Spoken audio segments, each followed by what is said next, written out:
शिक्षा निकेतन high school class 7। हम आपके यूनिट टेस्ट से पहले हम ये लेसन पढ़ रहे थे दिल्ली के सुल्तान। इसमें हमने यहाँ तक पढ़ा था उस दिन कि मस्जिद क्या होती है।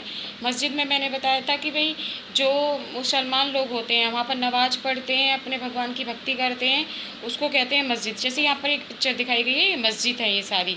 तो जैसे दिल्ली के जामा मस्जिद वगैरह ये आपकी उनकी फेमस जो है मस्जिद हैं। आज हम पढ़ेंगे कि खलजी और तुगलक जो कि मुस्लिम ये सुल्तान रहे हैं।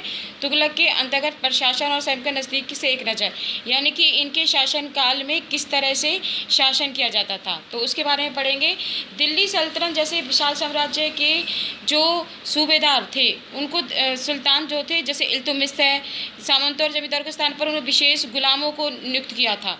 जो इल्तुतमिश था विशेष एक गुलाम ही था जिसको नियुक्त किया गया था। गुलामों को सूबेदार नियुक्त करना था अधिक पसंद करते थे क्योंकि वो जानते, और उनको गुलामों को वो क्या कहते थे, फारसी में बदंगा कहा जाता था। क्या कहा जाता था? बदंगा कहा जाता था। क्योंकि दिल्ली में जब पहले जो सुल्तान बैठते थे वो पहले जो भाषा यूज़ होती थी दिल्ली के सुल्तानों के द्वारा या उनके द्वारा, तो वो फारसी में यूज़ होती थी, यानी कि हिंदी नहीं बोली जाती थी, फारसी बोली जाती थी। तो ये वो इन्हें सैनिकों को सेवा के लिए खरीदा जाता था। ठीक है, इन्हें जो ये गुलाम जो थे इन्हें सैनिक की सेवा के लिए खरीदा जाता था। वह इनसे सैनिकों के कार्य करवाए जाते थे और इनको बहुत ज़्यादा सावधानी से परिशिक्षित किया जाता था, यानी कि इन्हें सैनिक जो शिक्षाएं दी जाती थी इन गुलामों को। जैसे गुलाम तो होता है भाई वो आपकी सेवा करेगा, जैसे आपके घर का काम वगैरह करेगा वो, परंतु जो दिल्ली के सुल्तान थे वो क्या करते थे, वो जो गुलाम खरीद कर लाते थे। पहले मैंने बताया था ना पहले लेसन में कि पहले चीज़ें ही नहीं बेची जाती थी, व्यक्ति मानव जो है वो भी बेचा जाता था, तो ये उनको कहते थे गुलाम। तो इस तरह से उनको भी खरीद कर लाते थे और उनको परीक्षित किया जाता था सैनिक के रूप में। उसके बाद यहाँ देखिए, उसके बाद ये जो खलजी और तुगलक ये शासक हुए हैं दिल्ली के, जिन्होंने इनको बदंगा कहा जाता था। गुलामों को क्या कहा जाता था? बदंगा का नाम इस्तेमाल किया जाता था। और अपने जो आश्रित जो ऊंचे वर्ग के राजनीतिक पदों पर जो ये सूबेदार पद दिए जाते थे, राजनीतिक जरूरत करते थे। गुलाम और जो आश्रित अपने मालिकों और संरक्षक के प्रति वफादार होते थे। ये जो गुलाम जो होते थे ना, जो इन्हें खरीद कर लाते थे, उन मालिकों के और जो उनके संरक्षक थे उनके प्रति बहुत ज़्यादा वफादार होते थे। मगर उनके जो उत्तराधिकारी होते थे, यानी कि राजा इनको खरीद कर लाया है, परंतु राजा के प्रति ये बहुत ज़्यादा वफादार होते थे जो ये गुलाम होते थे। परंतु जो उसका उत्तराधिकारी होता था उनके प्रति ये जो होते थे, ये गुलाम जो होते थे, इतनी ज़्यादा वो नहीं दिखाते थे, यानी उनकी सेवा इतनी नहीं करते थे ये। तो नए सुल्तानों के नौकर होते थे, उनके अलग नौकर होते थे और सिंहासन पर बैठते थे। तो जो पुराने सरदार होते थे उनके बीच में इस बात के लिए टकराव होती थी। ठीक है, तो इस तरह से जो बदंगा जो होते थे, यानी कि जो गुलाम जो होते थे, सिर्फ वो अपने ही द्वारा जिन्होंने उनको खरीदा है सिर्फ उसके लिए ही काम करते थे।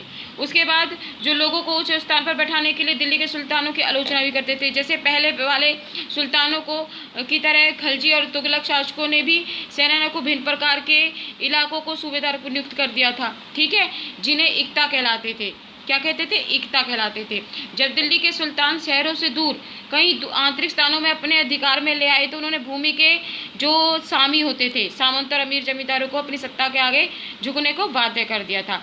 अलाउद्दीन जो खिलजी था, इसमें अलाउद्दीन खिलजी के बारे में पढ़ेंगे। भाई उसने जो भूमि का कर था उसके वसूली कार्य के लिए राज्य और अपने नियंत्रण में लाया, स्थानीय सामंतों का लगाने का अधिकार छीन लिया था, बल्कि स्वयं भी कर चुकाने में भी हिसाब किताब रखता था। जैसे उसने करों को 3 भागों में बांटा था।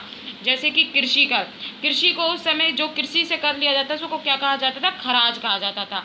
मवेशियों यानी कि पशुओं का खर्च कर वो लिया जाता था, और घरों पर। ठीक है, इस तरह से ये सारे किए जाते थे। अब जैसे यहाँ पढ़ेंगे हम अलाउद्दीन खिलजी और मोहम्मद तुगलक के में क्या डिफरेंस थे, उनकी राजनीति में क्या डिफरेंस था। तो इसमें देखेंगे कि अलाउद्दीन खिलजी की मोहम्मद तुगलक से किस तरह से तुलना की गई थी।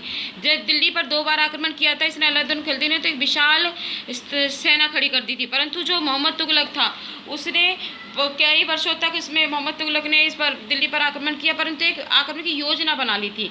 उस प्रकार अलाउद्दीन ने गैरोशी ने एक शहर बनाया था आक्रमण करने के बाद, परंतु जो नया गैरसन शहर बना था उस पर मोहम्मद तुगलक ने सबसे पुराने जो शहर दिल्ली कलान को नींवों से खाली करवा लिया था। इस तरह से देखा जाए तो इसमें जो मोहम्मद तुगलक था वो अपनी राजनीतिक व्यवस्था लाने में पूरी तरह से सही नहीं था।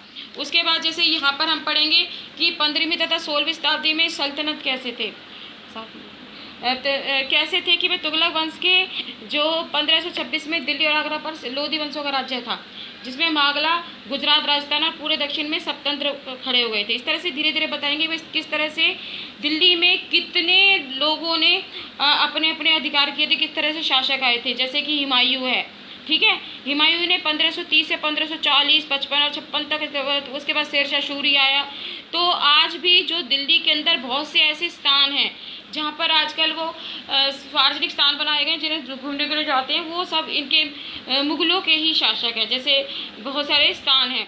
तो ये इस तरह से दिल्ली पर बहुत सारे शासकों ने वो किया था। जैसे अब यहाँ पर आपको इससे आगे क्वेश्चंस करने हैं एक्सरसाइज के। जैसे दिल्ली में पहल किसकी राजधानी स्थापित की? भाई तोमर, चौहान, वान, जो मैंने पहले पेज पर बताया था।